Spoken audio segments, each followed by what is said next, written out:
Assalamualaikum warahmatullahi wabarakatuh.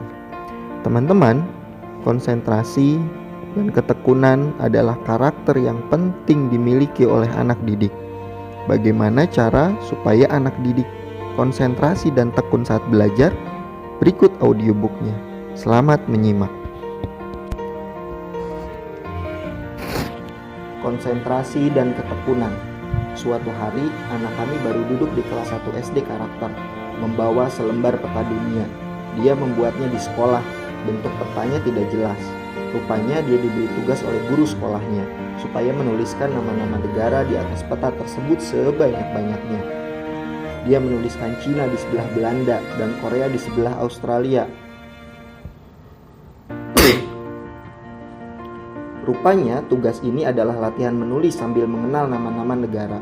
Saat itu memang belum waktunya mempelajari geografi, sehingga bentuk peta dan letak negara tidak dipermasalahkan. Dia bertanya, "Mama, kalau Eropa itu negara bukan? Atau kalau London?" Dia sangat antusias mengerjakan tugasnya. Dia juga terus bertanya mengenai nama-nama negara yang belum ditulis. Padahal waktu sudah menunjukkan pukul 9 malam. Walaupun saya sudah menyuruhnya tidur, dia belum juga berhenti bertanya. Akhirnya dia tertidur setelah kelelahan. Sambil memegang pensilnya, dia mengigau beberapa kali. Dia berkata, "Terus negara apa lagi, Mama?" Anak saya sangat tekun dan penuh konsentrasi dalam mengerjakan tugas peta dunianya. Dia sangat tertarik mengerjakannya. Hal itu karena dia mempelajari banyak hal-hal baru dengan bertanya dan berdiskusi.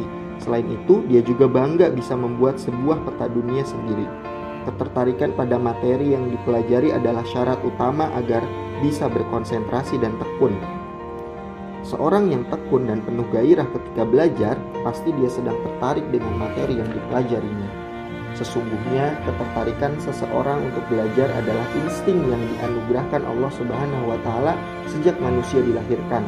Menurut Peter Klein, ketika dilahirkan, manusia dianugerahi dua insting, kemampuan menyedot air susu ibu dan insting untuk belajar. Hal ini membuat bayi sangat cepat belajar. Lihatlah anak-anak kecil yang selalu tertarik dan antusias pada bermacam-macam benda di depan matanya. Benda-benda itu sangat menarik baginya. Menurut Bob Semple, anak-anak kecil memiliki ekstansi luar biasa dalam mempelajari sesuatu. Ketertarikan yang luar biasa tersebut membuat anak cepat mempelajari sesuatu. Namun, ketertarikan anak untuk belajar bisa meredup. Sebabnya adalah metode pendidikan yang salah. Seperti kata Bob Semple, "Before we can walk, talk, or write, we are filled with ecstasy of learning." Kegembiraan untuk belajar yang merupakan insting manusia telah dimatikan oleh sistem pendidikan yang salah. Pendidikan yang salah tersebut bisa terjadi di rumah maupun di sekolah. Orang tua atau guru sering menyalahkan anak-anak jika mereka tidak tekun belajar atau sulit berkonsentrasi.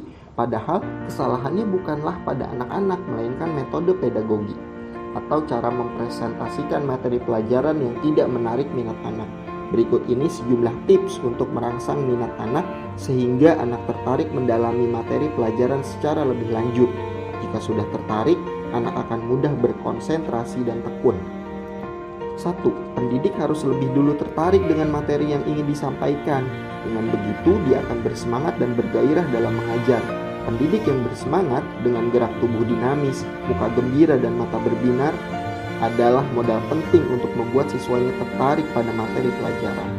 2. Hindarilah suasana belajar yang membangkitkan emosi negatif, takut, beban, dan stres. Teori pembelajaran ramah otak, brain-based learning, menunjukkan emosi positif akan merangsang produksi hormon endorfin.